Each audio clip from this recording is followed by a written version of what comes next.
বিশ্বাস করো সালমা, আমি এসবের কিছুই জানিনি। তুমি যেন আমাকে ভুল বোঝো না। স্যার, আমার স্বামীকে আপনারা কিসের জন্য ধরে নিয়েছেন? ও কি অপরাধ করেছে? আমার স্বামী চোর না, ও কখনোই চুরি করতে পারে না। আপনার যা কিছু বলার আছে কালকে কোর্টে গিয়ে বলবেন। আপনি এখন আসতে পারেন। 10 বছর ধরে আমি তোমার সাথে সংসার করছি, আমি তোমাকে চিনি না? তুমি কোনো চিন্তা করো না, যা করিও আমি তোমাকে এখান থেকে ছাড়াবো।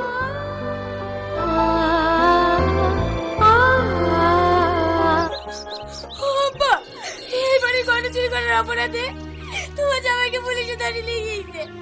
ও চুরি করতে পারে না, তুমি যা করি ওকে ছাড়িয়ে দিয়ে আসো। দেখ পল্লবী, ও নির্দোষ, তোদের হাত ধরছি, অনুরোধ করছি, তোর ওকে ছাড়িয়ে দিয়ে আয়। আর তাছাড়া ওকে আমাদের স্ট্যাটাসের সাথে মানায় না। ওর বউটা কিছুদিন আগে অ্যাক্সিডেন্ট করে মারা গিয়েছে। ওর দুটো বাচ্চাও আছে, তবে ওরা অনেক বড় লোক। তুমি যদি ওকে ছেড়ে দাও, আমার বন্ধুর সঙ্গে আমরা তোমার বিয়ে দেবো। ছি, তোমরা মানুষ, তোমাদের কাউকে আমার স্বামীকে ছাড়াতে হবে না। যা করি হোক, আমি আমার স্বামীকে ছাড়াবো।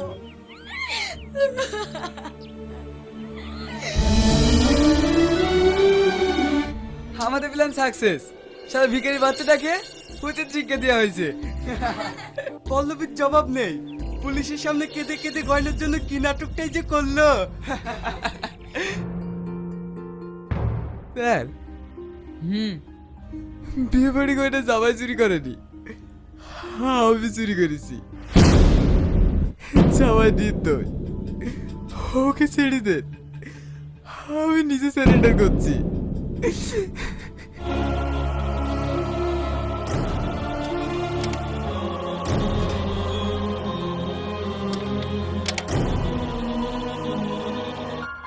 বিশ্বাস কর মা, সত্যি আমি গহনা চুরি করেছি। মিথ্যা কথা বলো না কাকা, আমাদের বাড়িতে তুমি 20 বছর ধরে কাজ করছো, আর তুমি গহনা চুরি করেছো, এটা আমাকে বিশ্বাস করতে হবে। মারে, আজ তুই সাথে যা কিছু ঘটেছে সব কিছুর জন্য দায়ী আমি। আমি যদি তোদেরকে নিমন্ত্রণ করে না নিয়ে আসতাম, তাহলে তোদের কিছুই হতো না। নিজে জামাইকে পুলিশে আটকে রাখবে, আর আমি বাপ হিসেবে কি করে চুপ করে থাকি? আপনি কোনো চিন্তা করেন না কাকা, যেভাবেই হোক আমি আপনাকে এখান থেকে খুব তাড়াতাড়ি ছাড়াবো।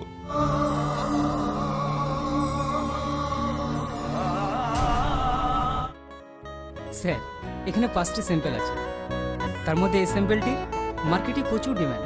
তাহলে এক কাজ করো, ওদেরকে কিছু মালের অর্ডার দিয়ে দাও, ওরা মাল তৈরি করবে আর আমরা সাপ্লাই করব।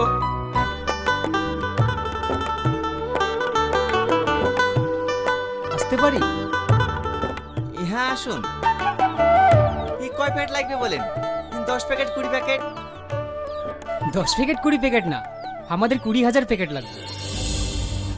টাকার জন্য চিন্তা করছেন?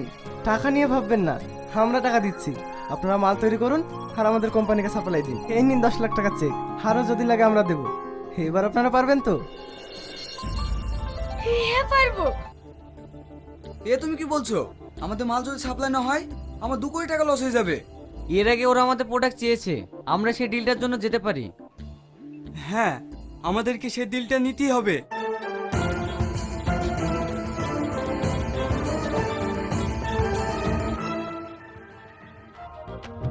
এভাবে কোথায় যাচ্ছো? সালমান, এই সাজটা আমার জীবনে অনেক কিছু এনে দিয়েছে। শুধু তুমি ছিলে বলেই আজ আমি এত দূর এগোতে পেরেছি।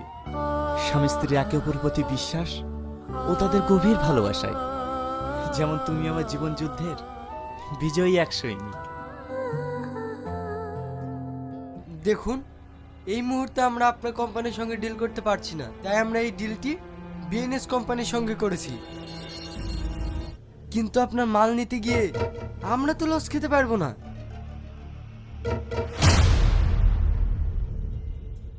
আরে টনি বাবু যে, আমার প্রজেক্ট সব রেডি আছে, এখানে সই করে দেন।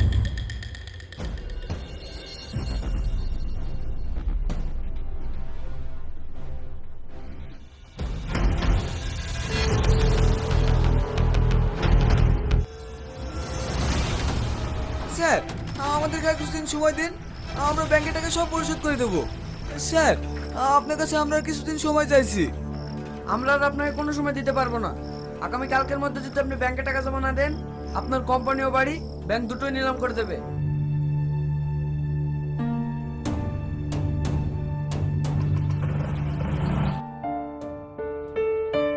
একটা খবর শুনেছ? কি খবর? ইয়াসিন আজিজের কোম্পানি দেউলিয়া হয়ে গেছে। ঠিক হয়েছে, ওপরওয়ালা ওদের পাপে সাজা দিয়েছে। বুবু, কি ব্যাপার তোরা এখানে? ব্যাংক থেকে লোক এসেছিল। কালকের মধ্যে যদি ব্যাংকের ঋণ পরিশোধ করতে না পারি, তাহলে আমাদের বাড়ি ও কোম্পানি নিলামে উঠে যাবে। সালমা, এভাবে বলো না। তোরা কোন মুখ নিয়ে এই বাড়িতে টাকা চাইতে এসেছিস? দাঁড়াও, তোমাদের ব্যাংকের লোনের টাকা আমি শোধ করে দিয়েছি। ভাই তুমি আমাদেরকে ক্ষমা করে দাও, আমরা অনেক ভুল করে ফেলেছি। আরে না না, তোমরা তো আমার ছোট ভাইয়ের মতো। বুবু,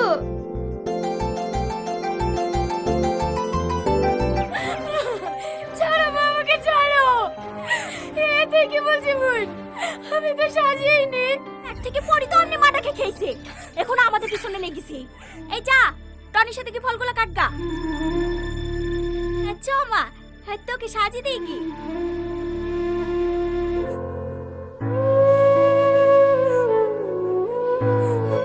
কাঁদেন না, আপনি এ বাড়ির বড় মেয়ে হওয়ার পরেও আপনার উপরে যেভাবে অত্যাচার করে দেখে আমারই কষ্ট হয়। এ বাড়ি থেকে চলে যান। চুপ করো, তোমাকে কথা কাটতে বলিনি। সালমা, মানুষ চলে এসেছে, তাড়াতাড়ি ফলগুলো রেডি করলে আয়। হ্যাঁ আসছি মা। চাকরি ভাই বছর খানিক হইলো, আর আব্বা পাটের ব্যবসা করে, ওইগুলাই দেখাশোনা করতো। না না, একবারে বাজারে ওই যে আর এম নার্সিং হোমটা আছে না, ওর পাশেই। এখন বকিস নি, চুপ কর। দাঁড়ান দাঁড়ান, আমি তুলে দিছি।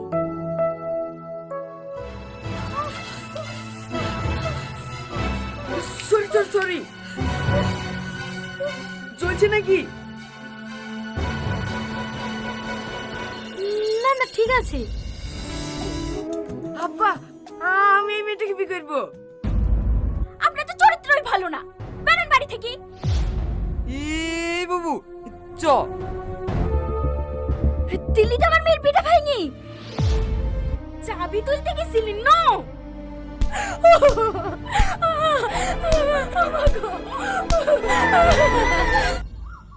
আর সেরকম ছেলে আছে? ছেলে থাকবে না কেন? ওর থেকে কত ভালো ছেলে আছে, বলছে বড় মেয়েকে রেখে ছোট মেয়ের বিয়ে দিছে। তা কেন আপনাকে বড় মেয়েটার বিয়ে দেন? ওর বিধবা কি করে? ও বিয়ে হয়ে শ্বশুর বাড়ি চলে গেলে বাড়ি কাজগুলো কে করবে? আপনাদের বাড়ি কাজের ছেলেটার সাথে বিয়ে দিতেন না? এই গ্রামে থাকবে, আপনার বাড়িতেই কাজ করবে, দুবেলা দুটো দুজনকে খেতে দেবেন, তাহলে হয়ে যাবে। কথাটা তো তুমি খারাপ বলনি। হ্যাঁ বলেন খালামা। ধানগুলো গোছানো হলো? হ্যাঁ খালামা, হয়ে গেছে, আর 2 বস্তা মতন হবে। আমার মেয়ের সাথে তোর বিয়ে দেবো। আপনার মেয়ের সাথে? চুপ! আমার মেয়ের সাথে না, সৎ মেয়ের সাথে। ঠিক আছে খালাম্মা, আমি রেডি হয়ে আসছি।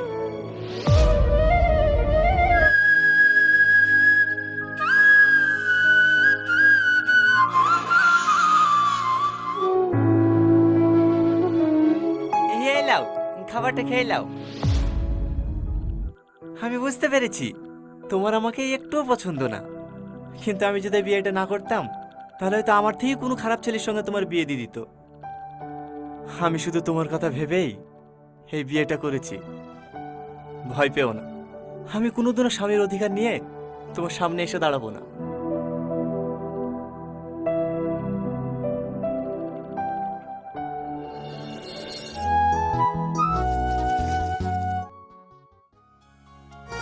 তোমাদের আসতে কোনো অসুবিধা হয়নি তো বাপ? না না মা, কোনো অসুবিধা হয়নি। আর আস্তে আস্তে ভেঙে ফেলবা নাকি? এই ভাই কাকে বলছি, সাহেব বলবি। ঠিক আছে সাহেব। তুমি জানো মা, তোমার জামাই সব থেকে বড় কন্ট্রাক্টর। তোমার জামাইয়ের আন্ডারে 200-এরও বেশি লোক কাজ করে। ওষুধটা খেয়ে কম হলো? হ্যাঁ একটু কম লাগছে।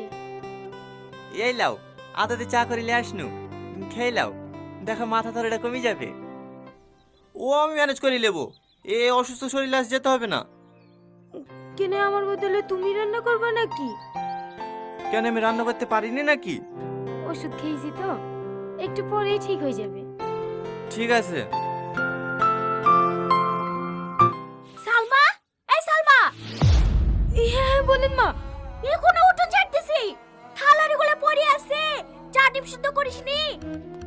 মা, অশরীরটা একটু খারাপ তো, তাই আসতে একটু লেট হয়ে গেছে। আমি থালাড়ি মেজে দিছি। যাও সালমা, তুমি আঁকা ধরো গা, আমি থালাড়িগুলো মাজছি। ওই ব্যাপারটা মা কিছু বলিছো? না এখনো বলা হয়নি। বুঝতে পারছো না, আমাকে আবার কালকে বেরোতে হবে। অর্ডারটা ক্যান্সেল হয়ে গেলে প্রচুর টাকা লস হয়ে যাবে। আর খাবা না? না, অনেক খেয়ে ফেলেছি। এই সালমা। হ্যাঁ বল। প্লেটগুলো লিজা। মিষ্টিগুলা? মিষ্টি তোর ভাই খায় না, ফেলি দেগা। হ্যাঁ বল। তোমার জামা একটা হাই রেটের টেন্ডার ধরেছে, 50 লাখ টাকা মতো শর্ট পড়ছে, তুমি একটু ম্যানেজ করে দাও না মা। আমাদের 12 বিঘি জমি নাই, ওই জমিগুলো বেচে দাও না মা। ঠিক আছে, তুমি কোনো চিন্তা করো না জামাই, আমি খরিদ্দার দেখছি। আরে আরে কি করছো? মিষ্টি আবার কারো অফিস নাই নাকি? দাও আমাকে দাও।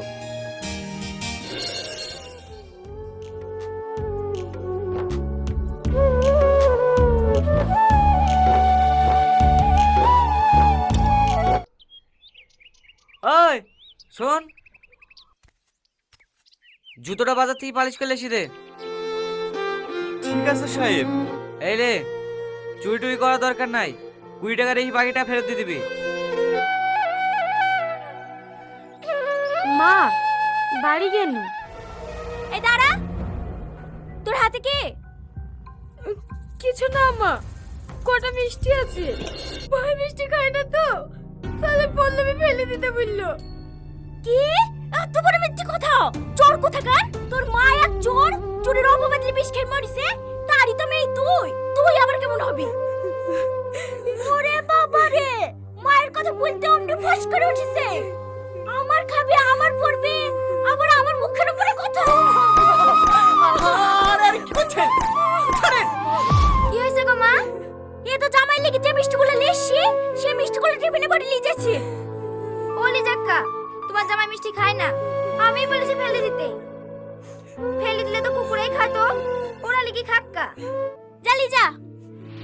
হ্যালো ওদের মিষ্টি, দিনের পর দিন এত অপমান হও, এত অত্যাচার করে, তাও তুমি এখানে কিসের লাগি পড়ে থাকো? এসব আমল তো বলছি, ও কোথাও যাবে না, ও এই বাড়িতেই থাকবে। ভুলে যায় না, ও আমার স্ত্রী, ওকে আমি যেখানে নিয়ে যাবো ওকে সেখানে যেতে হবে। সালমা, এ সালমা, যাসনি সালমা, যাসনি। এ সালমা।